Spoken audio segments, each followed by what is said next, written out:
Vamos hoje falar um pouco de igreja, né?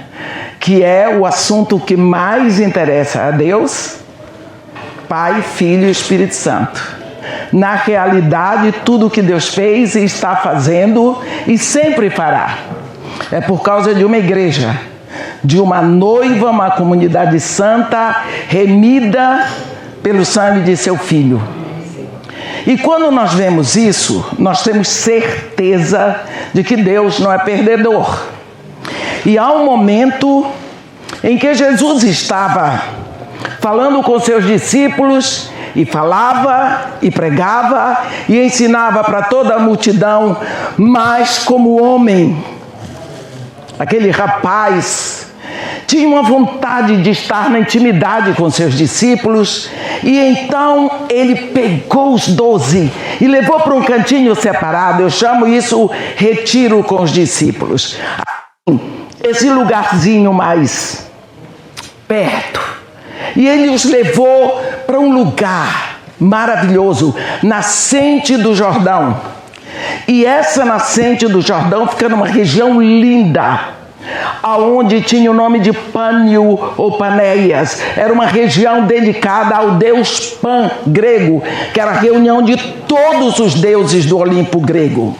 E quando ele chegou ali, Jesus sempre tem uma intenção como Deus em tudo o que ele faz, e é o que nós devemos ter. É uma intenção quando fazemos as coisas. Eu passo a vida trabalhando para manter um projeto social no Morro Dona Marta. Mas o meu projeto não é político. O primeiro passo dele não é a polis, porque política vem de polis, vem de reino. É o método que eu tenho para implantar o reino no coração de crianças. Eu tenho uma aparente segunda intenção, mas que é a primeira. Eu faço tudo para abrir e plantar na nascente. Assim, Jesus leva aqueles discípulos ali e de uma hora para outra ele diz assim: vocês aí que estão no meio do povo, que ouvem todos os comentários, o que o povo diz a meu respeito? Eu diria, quais são as fofocas? De quem, como é que meu ministério está afetando? Mas a palavra dele é: quem o povo diz ser o Filho do Homem? E aqueles discípulos assim, que nem a gente. Uns dizem que tu és João Batista, outros que tu és Jeremias, outros que tu és Elias, ou sei lá, algum profeta. Aqueles discípulos tinham muita facilidade em aceitar que Jesus fosse a reencarnação de um pecador. Quando eles disseram aquilo assim, pá, Jesus parou. E o Pai, na sua infinita misericórdia, soprou para Pedro, que era o bocão: tu és o Cristo. E Pedro disse: tu és o Cristo, o Filho do Deus vivo. Jesus olhou para ele e disse: tu és bem-aventurado, Pedro, porque não foi carne nem sangue que te revelou, foi meu Pai que está no céu. Em outras palavras, você também não sabia. Aí se não é meu Pai dizer para você. O Pai revela o Filho. O Pai diz como o Filho é. Um dia ele vai revelar o Cristo da glória para João mandar para nós. O que eu quero dizer é que ali naquela conversa, Jesus Cristo foi muito claro e diz assim: eu edificarei a minha igreja. Eu edificarei a minha igreja. Eu gosto de lembrar desse minha, porque significa que tem muita aparência de igreja. Onde existe o falso é porque existe o verdadeiro, não é? Quando Jesus diz isso, nós podemos saber que isso será feito. Isso aqui é uma expressão do trabalho dele. Duvido que você fosse investir o seu rico dinheirinho para vir aqui saber alguma coisa mais. Quem é que está lhe movendo? Deixe de ser bobo, pensar que você veio aqui porque você é cultural, você gosta de cultura, você gosta de ver história, deixa para lá. É o Pai que trouxe você aqui. É o Espírito que está movendo você aqui. É por isso que você está aqui. Pare de ser bobo.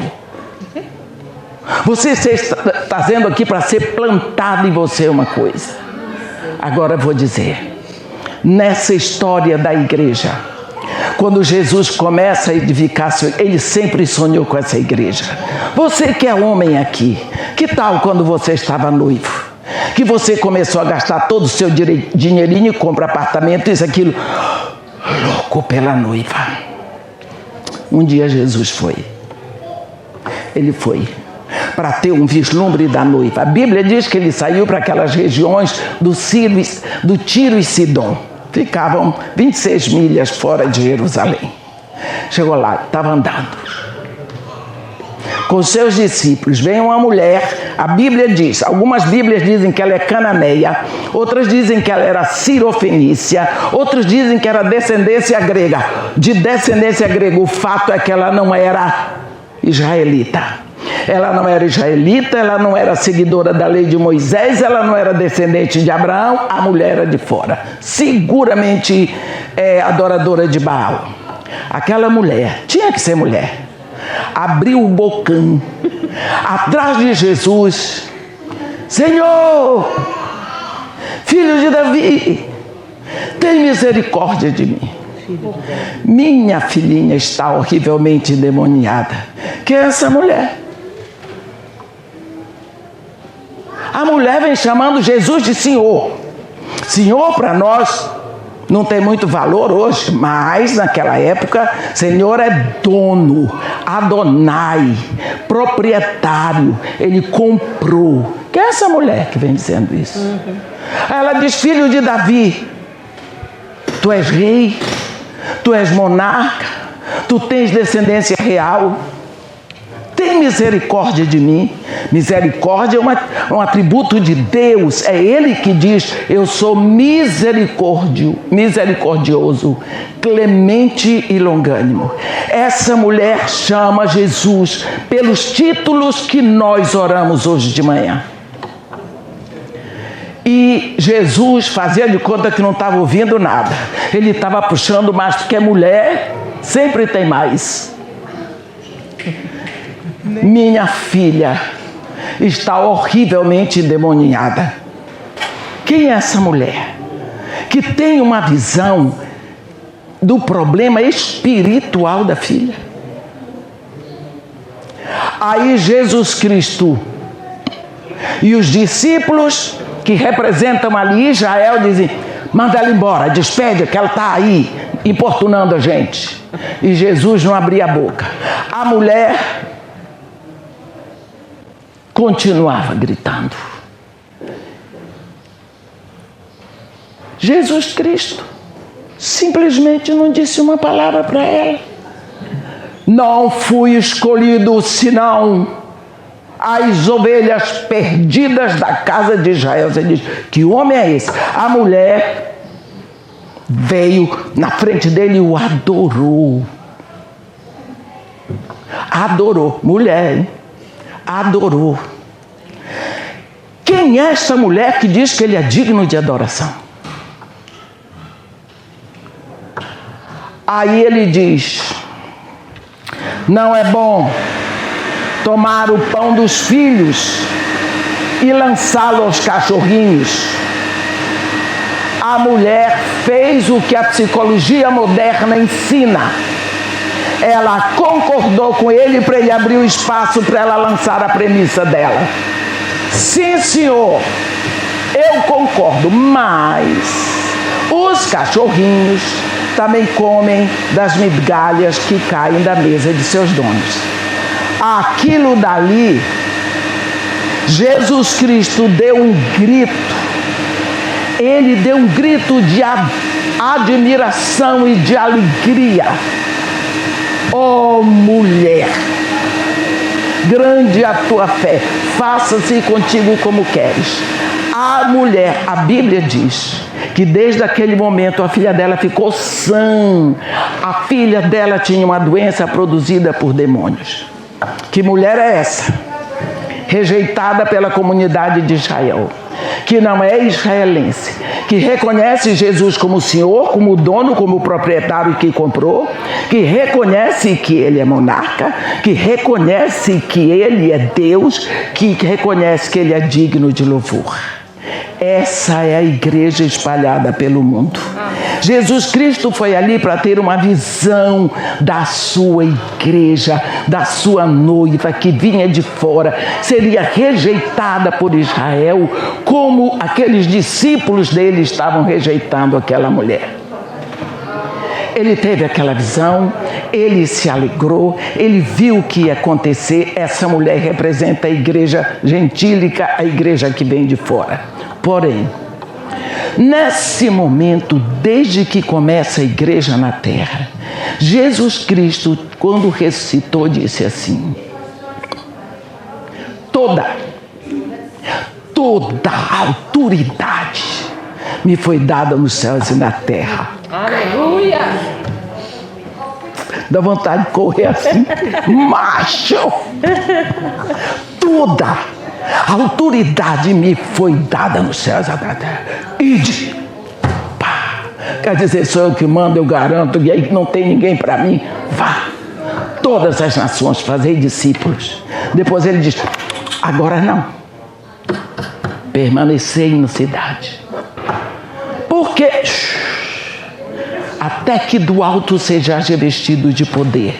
Como vai acontecer isso? Recebereis poder quando vier sobre vós o Espírito Santo. Aí, só então, sereis meus discípulos em Jerusalém, em toda a Judeia e Samaria e até os confins da terra. Pá. Quando Jesus sobe, que ele desce, que vem o Espírito Santo, começa o outro corpo, a outra manifestação de Deus que está no final dos tempos. Porque o primeiro corpo de Deus a aparecer na terra foi Jesus. Deus formou um corpo daqui da terra no ventre de uma virgem, botou lá dentro Ele mesmo. Então, Ele trouxe um corpo para o seu filho. Agora, o Espírito vem. Qual foi o corpo que Deus fez para o Espírito? O seu, o meu. Nós precisamos crer nisso. Isso é a mais pura e eterna verdade. Você. Quando Paulo fala disso, ele diz que quando Moisés subiu o monte, ficou exposto 40 dias diante da glória de Deus. A glória incidiu de tal modo que quando Paulo desceu, o rosto dele brilhava. Com o tempo, o brilho foi desaparecendo. E Moisés botou um véu. Conosco é diferente. Esse Deus que estava lá fora, Ele mudou de residência. Está aí dentro de você. E daqui de dentro Ele quer se expressar. E Ele vai transfigurando você pouco a pouco, mediante a palavra. Você abre a palavra. O Espírito de dentro de você incide sobre a palavra volta. E no meio está você que vai sendo transfigurado. Todo esse mistério, Paulo nos diz, e quando nós tentamos ler isso aqui sem chorar, é muito triste, muito difícil. Ele diz que pela igreja a multiforme sabedoria de Deus se torne conhecida agora dos principados e potestades nos lugares celestiais. Que mistério é esse que ficou escondida de principados e potestades? A igreja. O mistério que Deus escondeu de todos os anjos, arcanjos, querubins, serafins, do diabo e de todos mais, é que ele tomaria pecadores, redimidos pelo sangue de seu Filho, habitaria neles para que eles um dia estivessem assentados nas alturas celestiais. Essa é a multiforme sabedoria de Deus que Ele expressa através da igreja. Mas enquanto não estamos lá, nós estamos aqui. Lógico, se você fosse o diabo, você não ia tentar desfigurar essa obra? Existe um momento, esses 26, quando Jacó é expulso da terra de Abimeleque, que ele vai para o deserto e ele vai desentulhando os poços que seu pai havia aberto. Aqueles poços que forneceram água potável, que trouxeram vida e sobrevivência para Abraão, para o seu povo e para os seus rebanhos, os filisteus foram lá e entulharam. Jacó tem que desentulhar, encontra o primeiro no deserto. Quando desentulharam, saiu a água, deram o nome de Ezeque. Desentulharam outro e foram assim, até que encontraram Reobote. Olha, isso representa o trabalho da igreja hoje, da igreja de Jesus Cristo. Nós temos que, neste momento, no século 21, nós nascemos de propósito para sermos a igreja de hoje. Nós precisamos desentulhar poços de água que trouxeram vida, que trouxeram sustento e manutenção para a igreja aqui na terra. Nós temos visto um esforço imenso aqui na terra para desentulhar os poços que trouxeram vida antes. Aqui nós estamos hoje testemunhando um esforço. Os coptas, eles são uma comunidade egípcia maior do Oriente Médio. 90% deles tem a sua sede como se fosse o Vaticano em Alexandria, não é? Eles foram separados por causa de um assunto religioso, por diferenças teológicas no conselho, né, de Calcedônia, porque a Igreja Católica botou aquelas duas naturezas de Cristo separadas e eles não aceitaram, não é? Mas quando nós pensamos, como o menino disse, o Samuel, os padres, são chamados padres ou pastores, eles não podem, eles casam, mas os bispos têm que manter o celibato, o patriarca da igreja tem que manter o celibato, mas isso são detalhes da igreja. Você vê o esforço que foi feito para manter o cristianismo aqui? Você vê como dos apóstolos veio um para cá. Nós vemos Tomé indo para a Índia. Os crentes da Índia são chamados cristãos São Tomé. Nós vemos, Mateus dizem que foi para a Pérsia, e nós vemos os discípulos sendo espalhados pelo mundo como testemunho de fé. Desapareceu, vem as reformas. A primeira reforma não foi de Lutero. O primeiro reformador, se nós podemos dizer assim, foi Joãozinho. Joãozinho morreu gritando, foi preso em Patmos, porque ele gritava, não é assim, não é assim, é assim. Eu vivi, eu estava lá, eu percebi tudo. E ele gritava, botaram para Patmos, para calar a boca de João. Vai lá pregar para as ondas, para as gaivotas, para os rochedos. E lá no lugar da frustração do ministério dele, foi o lugar da revelação. Aleluia. Não é? Nunca há frustração nos planos de Deus. Aleluia. Deus foi lá revelar o seu Filho para mandar para nós. Olha o cuidado de Deus. Deus estava dizendo a João, eu vou te mostrar o que vai acontecer. Eles vão pensar, eles vão ser levados a acreditar no que a mídia daquela época vai dizer. Mostra para eles. Fala para eles, diz para eles que o meu filho não é o bebê de Belém, que o noivo deles não é o Cristo lenhado na cruz, mas é esse aqui hoje, o Cristo da glória, que tem os cabelos brancos como alvalã, ele é eterno, que tenha vestes como sumo sacerdote que ele é, e ele vai revelando o noivo para João mandar para nós. Mas por que eu estou dizendo isso? Esta verdade eterna do Evangelho não vai desaparecer. Muitos e muitos reformadores apareceram até que surge o grande grito da reforma, que foi com Lutero, mas Lutero não completou a reforma.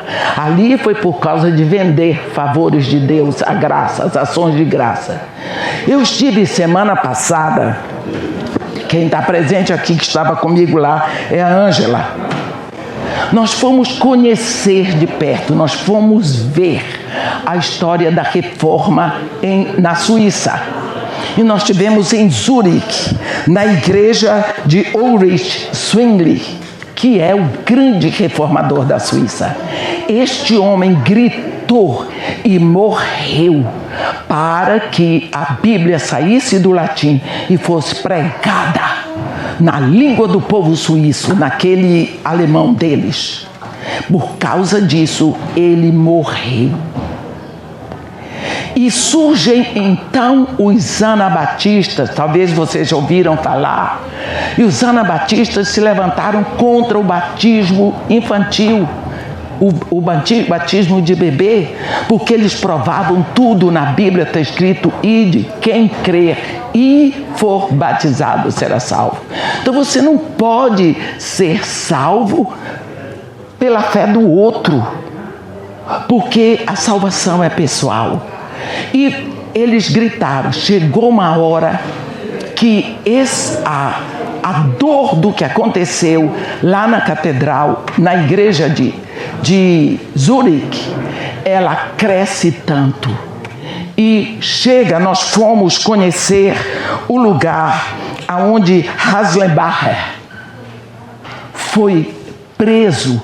Ele se levantou durante o sermão, o padre lá falando, ele disse, não se pode batizar, olha o que está escrito na Bíblia, mantenha a palavra, está escrito assim, se levantaram para manter a verdade da palavra. Este homem foi preso no castelo de Transchelwald, eu fui lá ver, vocês precisam ver o horror. Ele foi preso lá, de lá ele ouvia os cultos pregarem o amor e ele estava lá passando fome. Até que no final o amarraram e levaram para ser decapitado. Zwingli disseram, você não quer batismo por imersão? Amarraram ele todo e jogaram no rio. Aí, está batizado até morrer. Então, essas pessoas, só para dizer assim, eles entregaram suas vidas para que a palavra de Deus seja mantida. Quando Zwingli ficou na história, pelo menos lá na Suíça está escrito, Harkenbacher ficou na história, pelo menos lá na igreja da Suíça está mantida. Dos anabatistas de lá surgem os menonitas, nós temos menonitas no sul do Brasil. Surgem os Amish, que estão nos Estados Unidos, principalmente na Pensilvânia. O que eu quero dizer é que não adianta o império das trevas se levantar. ele vai se levantando como um dragão vermelho, cada vez aparentemente mais potente. Mas o vencedor é aquele que diz: a minha igreja é a minha, eu edificarei a minha igreja. Então, todas essas camadas de lixo que foram depositadas nos poços para proibir que o Isaac tirasse a água que descedentou Abraão com sua família e todo mundo, aqueles poços dali de Gênesis 26 representam o que ia acontecer futuramente com a descendência de Abraão. Nós teríamos que estar cavando poços para tirar o entulho das verdades sagradas que alimentaram a igreja esse tempo todo, e essas verdades se resumem na palavra. A palavra de Deus. Hoje as pessoas estão pregando tantas coisas para libertar. Jesus Cristo diz: se a minha palavra permanecer em vós, se ela fizer morada em vós. Qual é a consequência disso? Sereis verdadeiramente meus discípulos. E a consequência disso, você vai conhecer a verdade e a verdade vai libertar. Então, a libertação vem pela verdade. Nós chegamos hoje aqui numa igreja histórica. Por que tem tanta imagem? Isso daqui tem a ver só com a memória. Eu sou de uma igreja que tem uns vitrais coloridos, tem sofrido por causa disso. Vou dizer para vocês, minha igreja tem até vela. E o povo briga porque quer as velas. E o pastor já chorou comigo. Eu digo: pastor, quem mandou ensinarem? Agora a gente tem que orar e esperar para que eles fiquem libertos. Eles precisam. Vocês lembram dos primeiros cristãos, dos primeiros de lá de Israel? Que vieram para o cristianismo. Daqui a pouco começaram a arrastar a asa de volta para o judaísmo. Por quê? Porque não tinha a pompa do culto judaico. Eles precisavam de pompa. Tem gente que quer pompas mesmo sem ter Pentecostes. Quando se vê tudo isso, se lembra. É apenas para a memória. Para sermos idólatras, só precisa ter nascido. Porque o maior fabricante de ídolos é o nosso coração. É isso aí. Aquilo dali não é santa, aquilo não é santo, aquilo é santo. Santo é você. Você lembra como é que Paulo se dirige nas cartas deles? Aos santos irmãos que vivem em Éfeso. A carta é para os santos. Os santos estavam todos sentados, que nem a gente, nunca tinham morrido, nunca tinha feito milagre. É um povo que só faz milagre depois que morre. E eram santos. Santos somos nós. Nós estamos num processo de santificação. Precisamos ser libertos dessa religiosidade para vivermos este cristianismo pleno, nessa alegria de saber quem nós somos. Nós somos a igreja de hoje. E vou dizer uma coisa: Deus, o nosso Pai, apostou em você. No dia que Ele mandou o Espírito, Ele que levou você a se render a Jesus. Ou você está pensando que você veio para Jesus, que a pastora Helena pregou, que a irmã Edmeia pregou, que o pastor João pregou? Pare com isso. Se fosse por isso, todo mundo que nós pregamos já tinha vindo para Jesus. A gente abre a boca que nem Jonas. Tem um pior do que Jonas? Nem melhor. É tudo igual. Jonas abriu a boca num discurso de 7 palavras. Nunca vi um discurso tão mal criado. Aquele homem esquisito. Ainda 40 dias e Nínive será destruída. Ainda atravessando a cidade, o hebreu. Que coisa mais tétrica. 7 palavras. E o Espírito Santo é... É o Espírito que vai operar em cima da palavra. É isso aí. Então, você pensa que foi a pregação de fulano? A pregação de ciclano? Jesus Cristo uma vez diz assim: ei, Ei, turma, você aí, não fostes vós que me escolhestes a mim, negativo. Pelo contrário, eu vos escolhi a vós e vos designei. Para quê? Para que vades e dê fruto e o vosso fruto permaneça. Você acha que ainda está aqui porque você tinha din-din para pagar? Ou porque você queria conhecer mais da história do Egito? Pode abrir o olho. Abra o olho. Porque Deus tem uma obra muito grande para fazer na sua vida. E é a partir daqui. E não é só para você. É para todos os que estão na sua volta. Deus está nesse momento no ponto de tirar a igreja dele. Não está escrito na Bíblia, não li em canto nenhum, não sei. Eu tenho no meu coração. Eu não sei se é a minha esperança, pode ser, de que nós sejamos a geração do arrebatamento. Nós vemos os últimos tempos começaram. Quando desceu o Espírito Santo, nós estamos em pleno final dos tempos. Nós demos, quando falamos de reino, uma prova de que nós estamos no final dos tempos, quando vimos a profecia de Egito e a Síria se cumprindo. Eu ainda tenho quanto tempo? Tá aí. 3 minutos? Não. Então você tem 10. 10 minutos. Rapidamente.